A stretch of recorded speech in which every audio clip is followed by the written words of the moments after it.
নমস্কার, good evening. আমি ইলমাস সৈয়দ, আপনারা দেখছেন the big story on Calcutta news.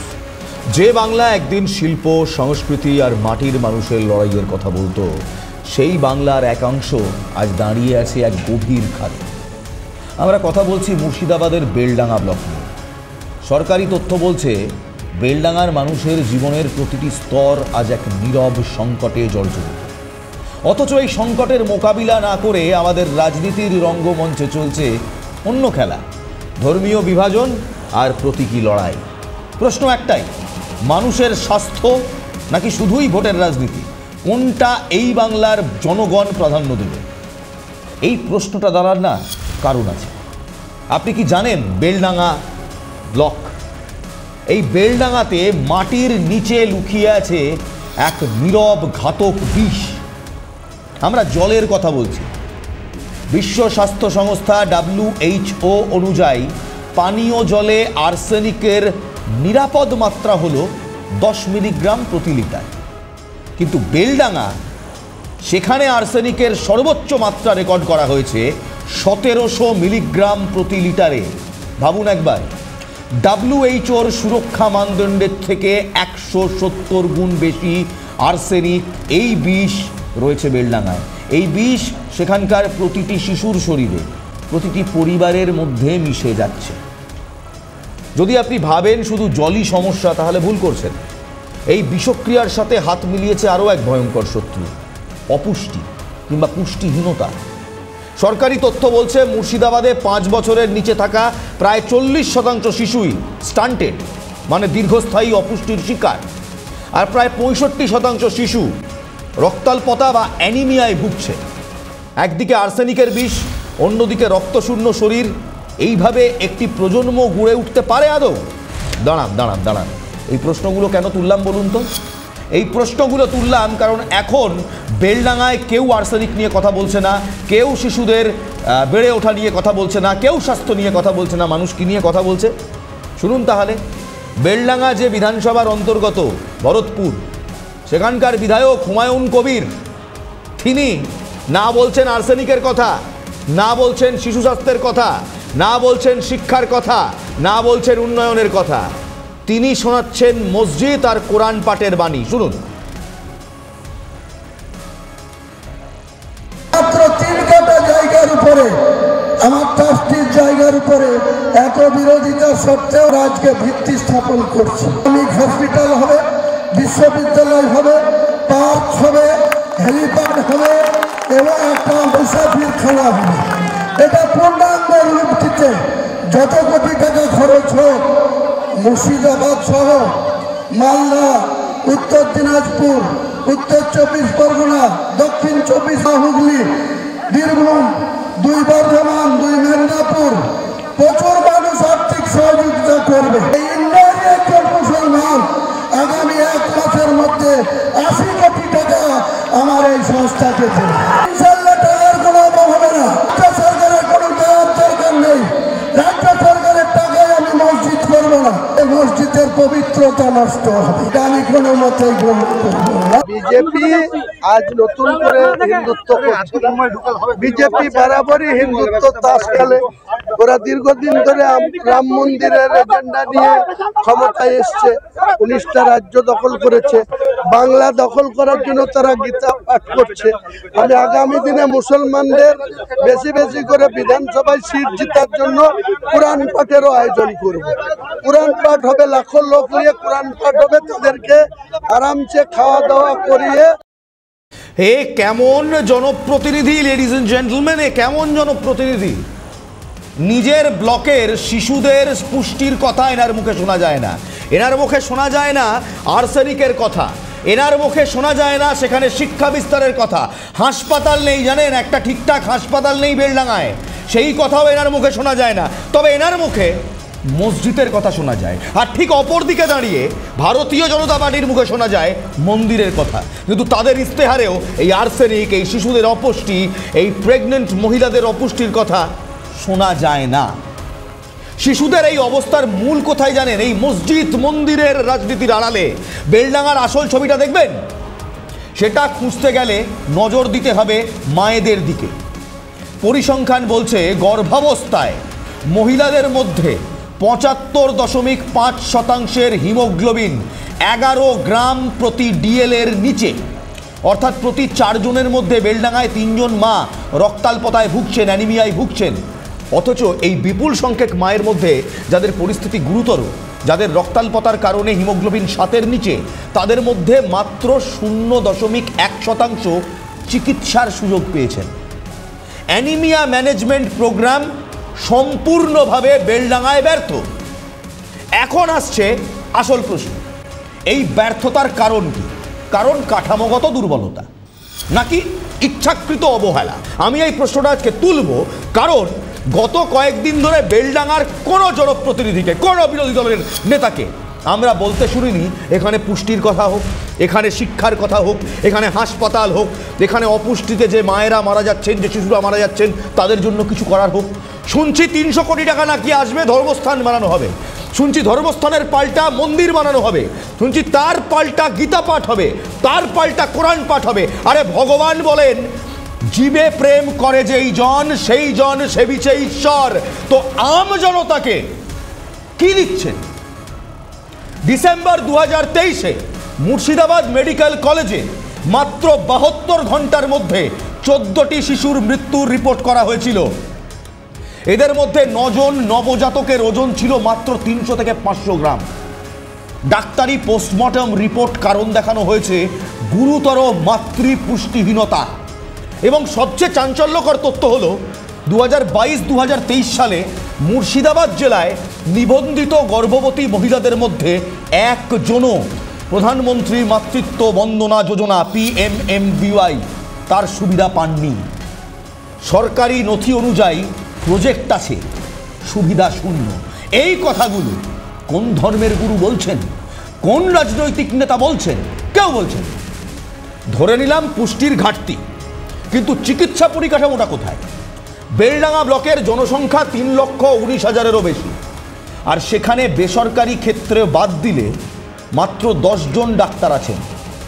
মানে প্রতি 32,000 মানুষের জন্য একজন ডাক্তার।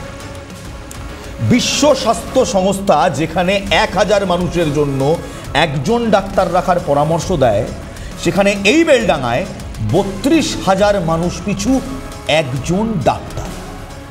শুধু ডাক্তার নয়, ষষ্ঠ কমন রিভিউ মিশনের রিপোর্ট বলছে মুর্শিদাবাদের মাত্র 4% ডেলিভারি পয়েন্ট বা প্রসব কেন্দ্রগুলি শিশু প্রসব কেন্দ্রগুলি পর্যাপ্তভাবে কাজ করে। বাকি 96% তারা আছে, কেবল নামেই আছে। চিকিৎসার এই হাল, পুষ্টির এই সংকট, এর মূলে রয়েছে বেলডাঙ্গার অর্থনৈতিক দুর্বলতা। আসবো সেখানে, কিন্তু তার আগে একটু দাঁড়ান। এই যে হঠাৎ করে এই বেলডাঙ্গা নিয়ে এত হিন্দু মুসলিম রাজনীতি, ধর্মের রাজনীতি হচ্ছে না, আমার প্রশ্ন, মানুষের বেসিক নিডগুলো, মানুষের একেবারে মূল মন্ত্রের প্রশ্নগুলো কোনো রাজনৈতিক দল কেন সামনে তুলে ধরে না? সুকান্ত মজুমদারের বক্তব্য শোনাবো, শুনুন। ধর্মীয় সুশ্রুতি দেয়া কারা শুরু করেছিল? আমরা বলেছিলাম যে আপনি মুয়াজ্জেম মৌলবীদেরকে ভাতা দিন। আমরা বলেছিলাম আপনারা পুরোহিতদেরকে ভাতা দিন, আপনারা জগন্নাথ কালচারাল সেন্টার তৈরি করুন। আজকে তারই তো ফল এই বাবরি মসজিদকে দেখতে হচ্ছে আমাদেরকে। আজকে যে জায়গায় মমতা বন্দ্যোপাধ্যায় রাজ্যকে পৌঁছে দিয়েছেন, আগামী দিনে গ্রেট ক্যালকাটা কিলিংসের মতো দাঙ্গা যদি পশ্চিমবঙ্গে হয়, আমি অন্ততপক্ষে আশ্চর্য হব না। তার 2-4টে নিদর্শন তো আপনারা শামশেরগঞ্জ, তার সাথে বেলডাঙ্গা, মোথাবাড়ি, এই সব জায়গাতেই দেখেছেন। বাংলার হিন্দু সমাজকে, বাঙালিকে, তার সংস্কৃতিকে যদি রক্ষা করতে হয়, রবীন্দ্রনাথকে যদি রক্ষা করতে হয়, কাজী নজরুলের যে সংস্কৃতি, সেই সংস্কৃতিকে যদি রক্ষা করতে হয়, তাহলে পরে অবশ্যই বাংলার জনগণকে জাগতে হবে এবং সনাতনীদেরকে জাগতে হবে। ধর্মীয় সুরসুরি হচ্ছে তো, আসল চেহারা বেলডাঙ্গার মসজিদ মন্দিরের রাজনীতিতে লুকিয়ে নেই। আসল চেহারা বেলডাঙ্গার এটা, যে রিপোর্ট আমরা আপনাদের দিচ্ছি, লুকিয়ে রয়েছে প্রশাসনিক ব্যর্থতায়, অর্থনৈতিক দুর্বলতায়, যেটা কেউ, কোনো জনপ্রতিনিধি বলবে না, কোনো নেতা বলবে না, কোনো রাজনৈতিক দলের ইস্তেহারে যে কথাগুলো পাবেন না। এর জন্য দায়ী কে? ভরতপুরের যে বিধায়ককে মানুষ, সেই হুমায়ুন কবির, যাকে মানুষ নির্বাচিত করলো, তাদের কথা বলার, তাদের আর্সেনিকের কথা বলার, শিশু অপুষ্টির কথা বলার, স্বাস্থ্যের কথা বলার, তিনি তো এখন মসজিদের কথা বলছেন, কোরআন পাঠের কথা বলছেন। এবং বিরোধী যাদের ভূমিকা আছে গণতন্ত্রে, যাদের দরকার মানুষের হয়ে কথা বলার, তারা বলছেন মন্দিরের কথা। এদিকে অর্থনৈতিক দুর্বলতা এবং প্রাতিষ্ঠানিক কিংবা প্রশাসনিক ব্যর্থতা। মুর্শিদাবাদ জেলার দরিদ্রের হার এখনও এই রাজ্যের গড় হারের তুলনায় অনেক বেশি। এই রাজ্যের গড় হার দারিদ্রের 8.60%, আর মুর্শিদাবাদের গড় হার 16.55%। ডবল, রাজ্যের গড় হারের ডবল। দরিদ্রতম জেলা মুর্শিদাবাদ। এখানকার মাথাপিছু আয় রাজ্যের গড়ের চেয়ে অনেকটাই কম। কর্মসংস্থান বৃদ্ধির জন্য তৈরি হওয়া MGNREGA কিংবা মানরেগার মতো গুরুত্বপূর্ণ প্রকল্প, মুর্শিদাবাদে মোট যতগুলি জব কার্ড ইস্যু হয়েছিল তার মধ্যে মাত্র 45% সক্রিয়। কৃষক আর দিনমজুরের এই জেলায় যখন কাজ নেই, জল বিষাক্ত, তখন সাধারণ মানুষের বাঁচার রাস্তা কি? ভরতপুরের বিধায়ক কাইন্ডলি বলবেন আপনি আপনার বিধায়িকাতে এক্স্যাক্টলি এই কোন কোন সমস্যা সমাধান করেছেন? আপনি মসজিদ বানাচ্ছেন 300 কোটি টাকা এনে, খুব ভালো, কোনো বিরোধ নেই। তার নাম দিচ্ছেন বাবরি মসজিদ, কেন আমরা জানি না, কোন ধর্ম আবেগে কিংবা কোন ভোটের রাজনীতির জন্য আমরা জানি না। কিন্তু আমার প্রশ্ন হচ্ছে, এই 300 কোটি টাকার অর্ধেক কিংবা তার অর্ধেকেরও অর্ধেক দিয়ে এখানকার মানুষের জীবিকার মান, শিশুদের পুষ্টির হাল, গর্ভবতী মায়েদের অপুষ্টি মেটানো যেত তো? যখন মানুষ বিষাক্ত জল খাচ্ছে, মায়েদের পুষ্টির অভাবে শিশুরা মারা যাচ্ছে, যখন হাসপাতালগুলি উপচে পড়ছে, পর্যাপ্ত পরিমাণে ডাক্তার নেই, তখন আমাদের রাজনীতিবিদরা কি করছেন? তারা এই জীবন মৃত্যু সমস্যাগুলিকে গুরুত্বই দিচ্ছেন না। এই উত্তরটা ভয়াবহ, বিশ্বাস করুন। সম্প্রতি আমরা দেখেছি মুর্শিদাবাদে বিতাড়িত এক তৃণমূল বিধায়ক বাবরি মসজিদের ভিত্তিপ্রস্তর স্থাপন করেছেন, আর এর ঠিক পাল্টা জবাবে বিজেপি নেতারা ঘোষণা করেছেন রাম মন্দির নির্মাণের। এই মুহূর্তে শিল্পের প্রয়োজন, স্বাস্থ্যের প্রয়োজন, কর্মসংস্থানের প্রয়োজন, কিন্তু রাজনীতির কেন্দ্রবিন্দুতে ধর্মীয় বিভাজন আর ভোটের রাজনীতি। যে মুর্শিদাবাদে মাতৃমৃত্যুর হার এখনো উদ্বেগের কারণ, যে জেলায় টিবির মতো রোগের বোঝা অত্যাধিক, সেখানে মানুষের স্বার্থ ছেড়ে সংবিধানে সুনিশ্চিত করা অধিকার বাদ দিয়ে শুধুই কি ভোটের জন্য ধর্মের জিগির তোলা হচ্ছে? প্রাক্তন প্রদেশ কংগ্রেস সভাপতি শ্লেষ, মনে রাখতে হবে, পুরী থেকে জগন্নাথ দেবকে পশ্চিমবঙ্গে আনা হয়েছে, সেই পথ অনুসরণ করে অযোধ্যা থেকে বাবরি মসজিদকে বাংলায় নিয়ে আসা হয়েছে। এই টিট ফর ট্যাট রাজনীতি, ধর্মের প্রতীকী শ্রেষ্ঠত্বের লড়াই বাংলার আসল প্রয়োজনকে কোথায় ঠেলে দিচ্ছে? অধীর রঞ্জন বাবু তিনি কি বলছেন? বড় বড় কথা বলছেন, ঠিক, কারণ তিনি বহরমপুরের সাংসদ ছিলেন দীর্ঘদিন, কাজ করেছেন লবডঙ্কা, তবু তার বক্তব্যের মধ্যে কিছু শ্লেষ তো মানতে হবে। দেখুন, ভোটের জন্য রাজনীতি আবার কি? ভোট পেতে সবকিছু হয় এখানটায়। বাংলায় শিল্প নেই, সবাই জানে। শিল্পে খরা বাংলায়, শিল্প কেন? শিল্প নেই, স্বাস্থ্য নেই, শিক্ষা নেই, কিছুই নেই। শুধু লুট আছে, চুরি আছে, দুর্নীতি আছে। এই বাংলায় আর কি আছে? তাই ভোটের আগে কখনো এনআরসির গল্প হয়, ভোটের আগে কখনো এসআইআর গল্প হয়, ভোটের আগে কখনো সাম্প্রদায়িক বিভাজনের গল্প হয়। হুমায়ুন কবির যে যুক্তি দিচ্ছে, সেই যুক্তি তো মমতা ব্যানার্জির খণ্ডন করার ক্ষমতা থাকছে না। কিন্তু আমি যেটা বলতে চাইছি সেটা হচ্ছে যে কোনো মন্দিরই হোক, নির্মাণই হোক, বা মসজিদ নির্মাণ হোক, কোনো ধর্মস্থান নির্মাণকে কেন্দ্র করে আমরা যেন আমাদের মধ্যে, মানুষের মধ্যে, হিন্দু মুসলমানের মধ্যে যেন সদ্ভাব, সম্প্রীতি, সৌহার্দ্যের বাতাবরণকে আমরা বিষাক্ত না করি। ভরতপুরের বিধায়ক, বিতাড়িত বিধায়ক তৃণমূল কংগ্রেসের হুমায়ুন কবির এবং অন্যান্য কিছু রাজনৈতিক দল ধর্মীয় বিভাজন এবং ধর্মীয় রাজনীতিতে মানুষকে আবদ্ধ রাখতে চাইছে। কেন বলুন তো? এই স্টান্ট কখন করা হয় জানেন? স্টান্টবাজিটা কখন হয় জানেন? যখন সেখানে আদতে এরা যে কাজটা করাচ্ছিল সেই কাজটা না করেই উঠতে পারে। রাজনৈতিক নেতারা যখন 40% স্টান্টেড শিশু, বিষাক্ত জল এবং ব্যর্থ পুষ্টি প্রকল্পে উপেক্ষা করে মন্দির মসজিদের শিলান্যাস করেন, তখন সেটা জন আস্থার প্রতি গভীর বিশ্বাসঘাতকতা এরা দিনের পর দিন করছে। ভেবে দেখুন, যে মায়েরা অপুষ্টিতে ভুগছেন, যে হাসপাতালে 20 থেকে 25 বেডের মধ্যে নর্মাল ডেলিভারি পরেও 3 দিন থাকা সম্ভব হচ্ছে না ভিড়ের কারণে, সেখানে যখন আমরা দেখি মাতৃমৃত্যুর কারণগুলির 84.3%ই অন্যান্য কারণ হিসেবে দেখানো হচ্ছে, অর্থাৎ অসম্পূর্ণ রোগ নির্ণয়, দেরিতে রেফার এবং জরুরি প্রসূতি যত্নের অভাব, তখন এটা কি শুধু প্রশাসনিক ব্যর্থতা, নাকি এটা একটি ব্যবস্থার প্রতিফলন যেখানে সাধারণ মানুষের জীবন মৃত্যু প্রশাসনের কাছে কেবলই একটা সংখ্যা, বিশেষ করে ভরতপুরের বিতাড়িত বিধায়কের কাছে? আর এই বিভাজনের রাজনীতি আমাদের শুধু মৃত্যুকেই নিশ্চিত করবে এমনটা নয়, আমাদের পুরো প্রজন্মটাকে শেষ করে দিচ্ছে। আসুন একবার শেষ সত্যিটা জেনে নিই। সরকার পুষ্টির জন্য টাকা দেয়, কিন্তু অঙ্গনওয়াড়িতে প্রসূতি মায়েদের জন্য বরাদ্দ প্রতিবেলায় মাত্র 60 টাকা। 300 কোটি টাকার গল্প দিচ্ছিলেন না?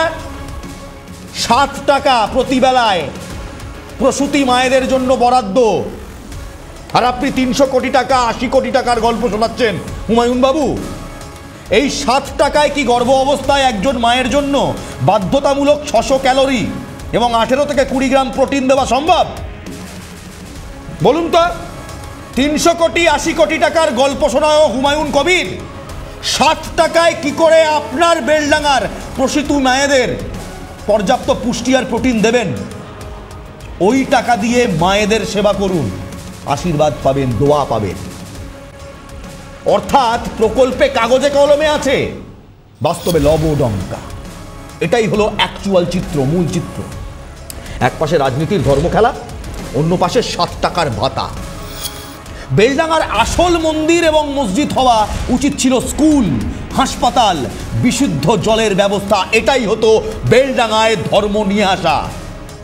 ধর্ম এটাই বলে, কর্ম করো, কর্ম করো। গীতার প্রথম লাইন, কর্মই তোমার ধর্ম, কর্ম করো। কিন্তু আমাদের মাননীয় ভরতপুরের বিধায়ক বাবু কাজের খতিয়ানটা দেবেন। আপনি ধর্মের রাজনীতি করছেন, করুন।